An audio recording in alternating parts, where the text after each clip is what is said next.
just been having tremendous regression experiences here on retreat with Openhand, Divinicus, taking us back to the sense, the feeling of what it was like to be the original humans, interconnected with the countryside, with nature, feeling connected to Gaia, and yet open, telepathic, connected to the multidimensionality that's available to our immaculate divinity. Where did that all go to? How was it stolen from us?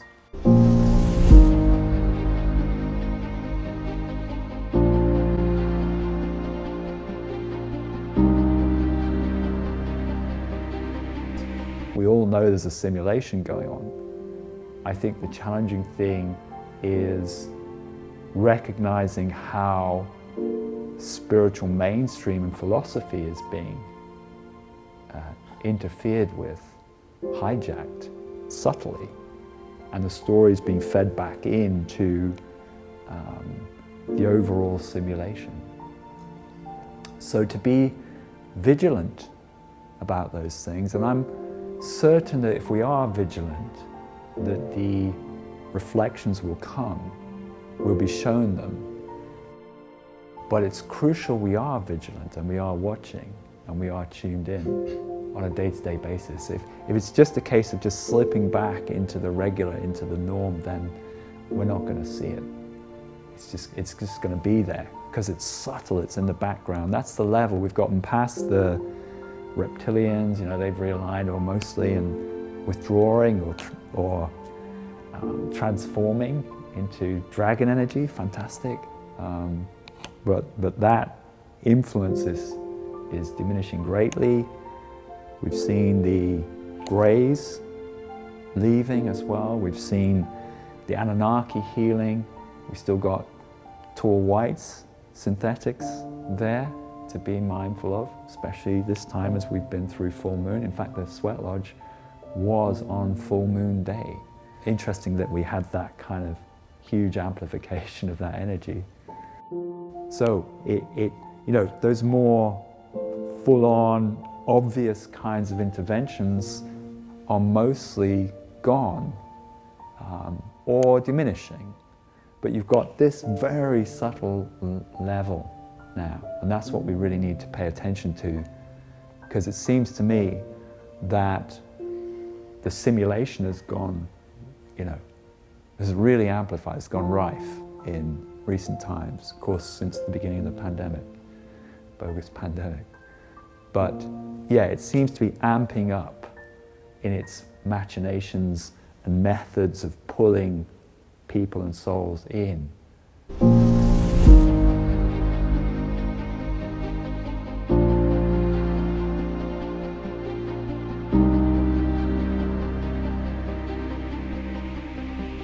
We've been journeying back into those times where, humanity was duped by an interdimensional alien intervention that came here, and it projected upon the originals the sense of something divine, yes, tangible, physical, here now in front of them, sophisticated language, for example, and technology.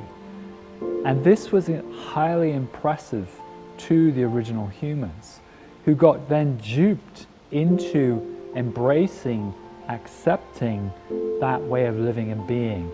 So many people are acquiescing to the comfort that, that it's providing the system, the simulation, however much they want to push it away, the simulation is providing some kind of comfort, protection, resource.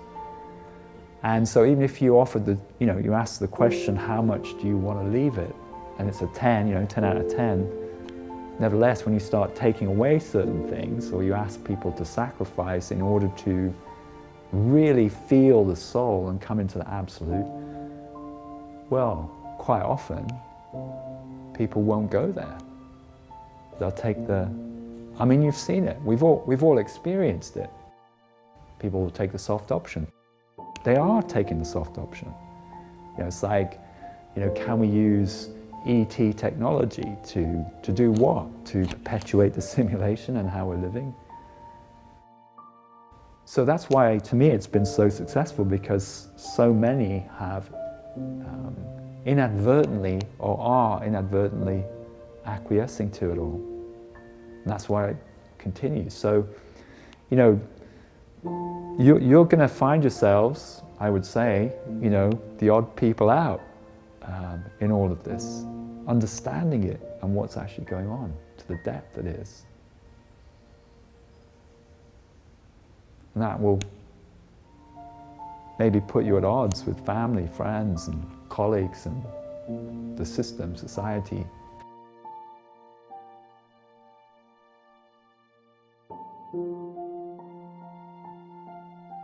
We actually regressed into ceremony in stone circles, where sound technology was changing the DNA, interrupting the higher dimensional signals, and then pulling the soul up into a 4D collectivized bubble. They felt deified, yes, to some degree, but were fooled, conned, deceived into somehow this collective was better, more accommodating, more comfortable, was looking after their needs in a very paternalistic, maternalistic way. But it was cosseting, it was limiting, it took away their sovereignty and their ability to interrelate with nature. And they suffered greatly as a result.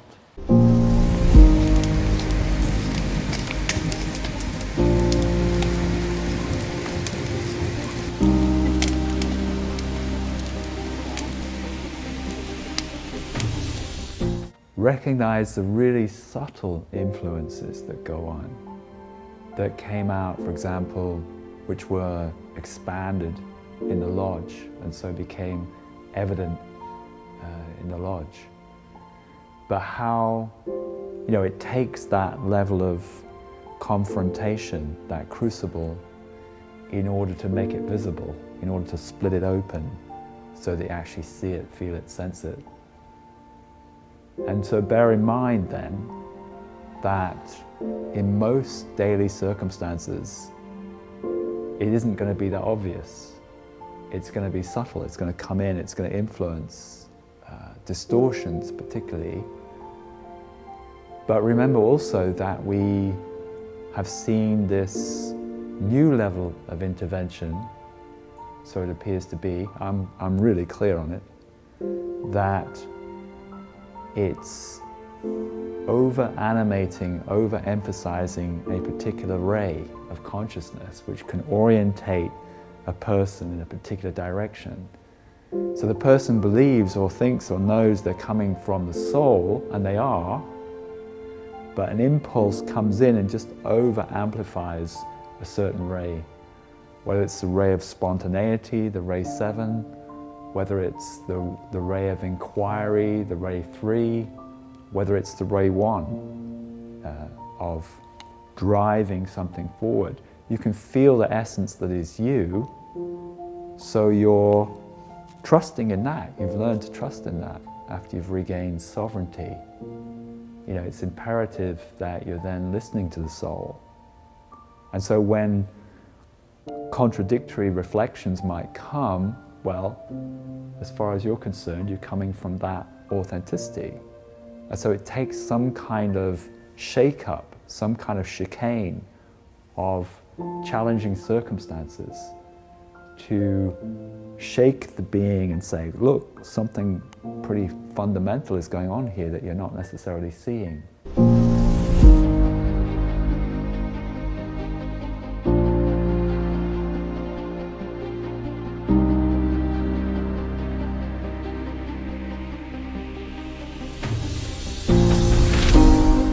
And so many people here today can recall in their DNA, in their past lives those experiences, but somehow struggle and then have difficulty understanding how it is that we feel so disconnected in this simulation that we've gotten embroiled within. The veils of wool have been pulled down over the perceptions, where people have been sold soft comfort, convenience, and compromise in order to accept this cosseting kind of experience. So you look out into the world, it's the same world or similar, although it's been greatly depleted. You look out into the world and you see trees and you see grass and you see streams and you see birds and and everything else.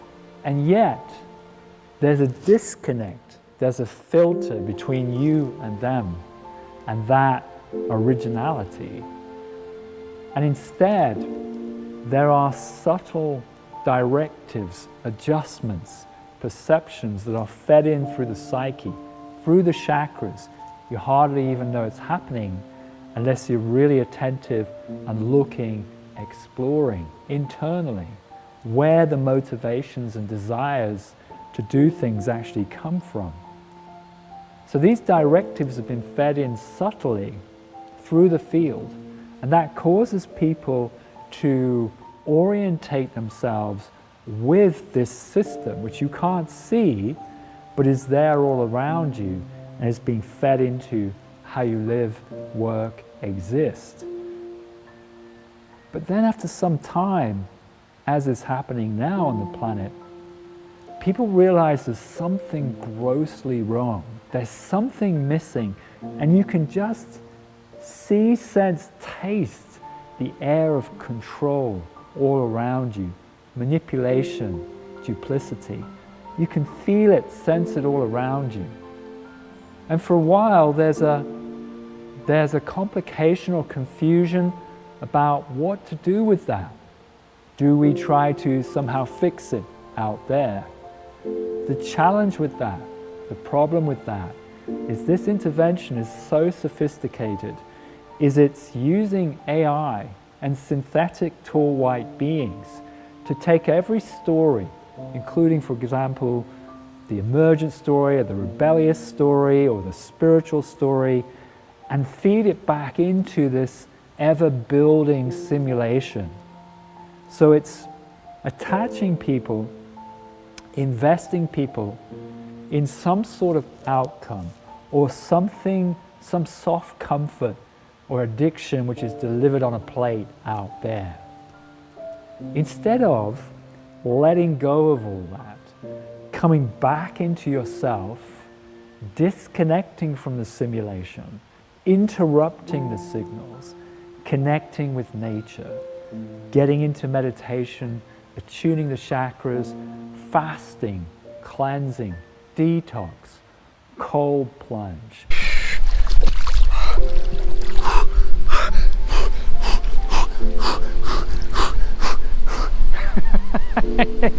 Woo! Woo! Sauna, sweat lodge. All of these things, all of these activities push the boundaries, expand them on the simulation within you. And then they burst, they break. And what do you feel? You feel that immaculate aliveness, the interconnectedness, that you're falling into the source inside of you, the true sense of presence, not this paternalistic, cosseting, protective, but limiting raw energy. Else that or else the maternalistic energy too, which is limiting and holding people in this bubble.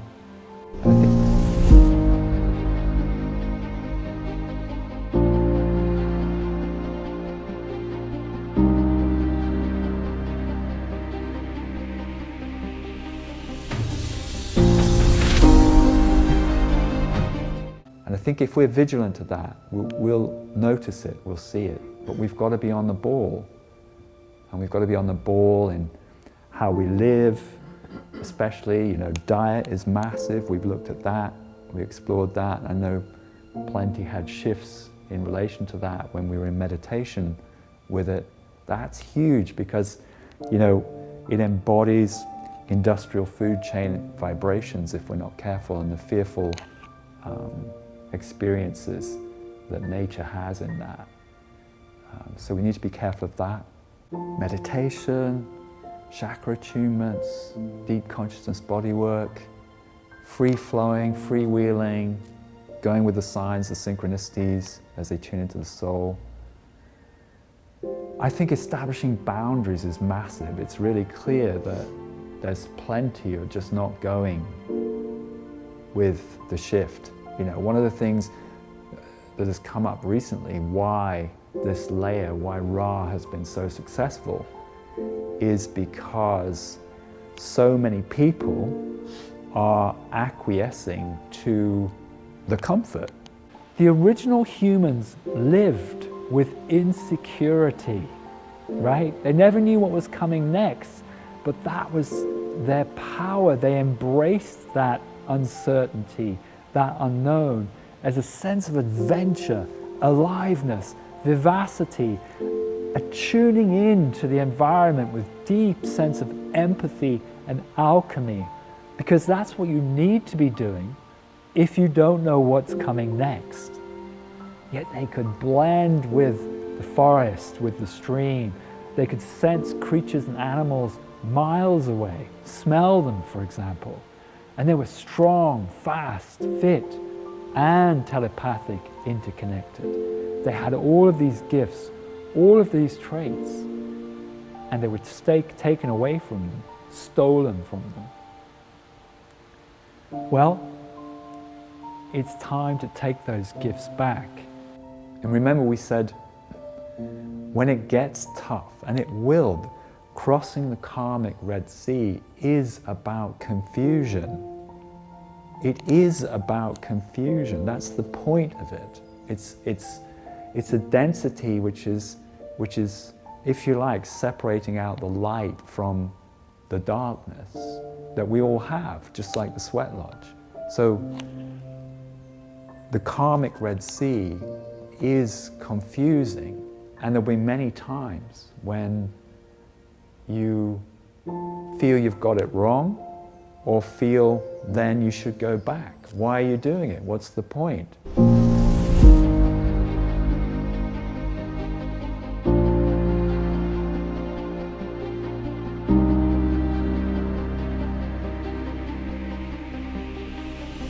We won't go back to the Lemurian original human times, to the times of Bigfoot. They're still around, and they're in the 5D, helping guide us there to the new paradigm. So, and they're also in the 3D, of course, not forgetting, but very rarefied. You don't see them very often. Well, our time is coming now to break the simulation. And for each one of us that does that, by breaking it down inside of ourselves and stripping it out, each one that does that, we're rippling the sense of rebellion, of freedom, not to fix the 3D, the simulation society, because in my view, it's unfixable. It's broken from the very fabric up. It's not about fixing it. It's about allowing the shift to break it down.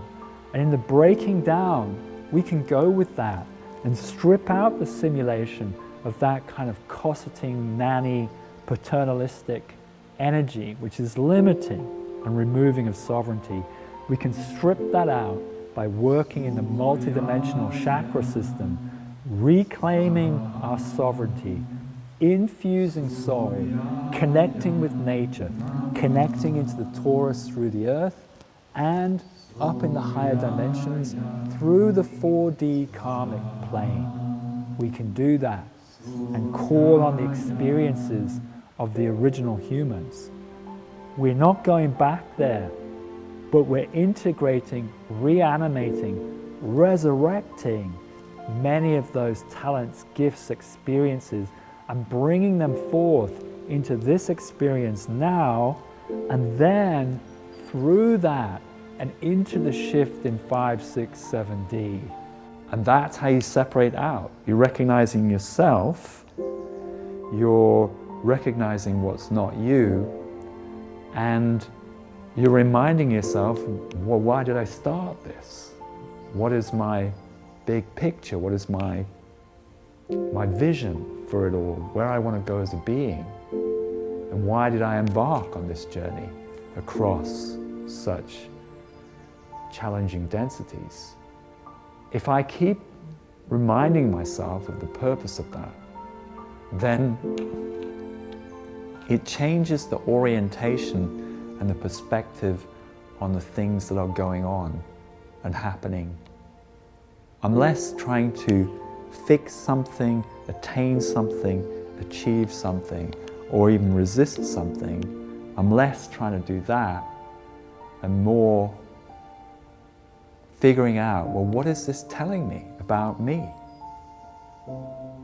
And can I find that? And can I align with that, forge that? And that's what this is all about. And there's nothing else going on. That's the process. That's how we're moving across this karmic plane. So it won't be easy. It's not a cakewalk, obviously, you know that. It won't be easy. But it can be done. It is straightforward, but not easy. It's just feeling each step. If you go wrong and you can feel it, okay, what happened there? All right, let's take a look at this. What can I unpack? What can I unravel? Then pull back into the center ground. It's a hell of a journey of remembering, of discovery, and of realization of the new humanity, the new Divinicus. That's what we're doing here. That's what we're doing in the Openhand work. And it's something that I encourage all to explore and really work deeply in. We've got one more thing to do, though. We have to do one more thing. That's the haka.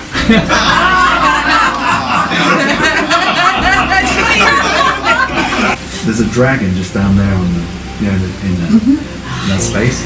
So we're going to gather in front of that. Let me just get the dragon moving. Okay, so here we have it then. The Openhand dragon hacker. Good, enjoy. It's going to be a joyful experience. All right, everybody in position? 3, 2, 1. Kamate, kamate, kaula, kaula. Kamate, kamate, kaula, kaula. Visitera.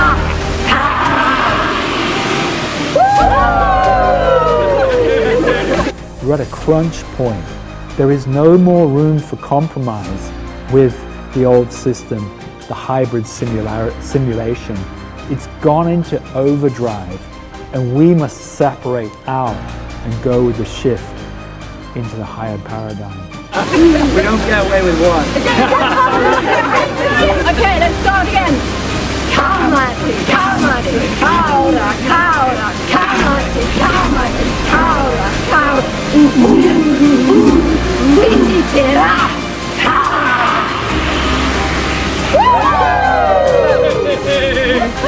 And that's what I encourage for everybody tuning into the Openhand work.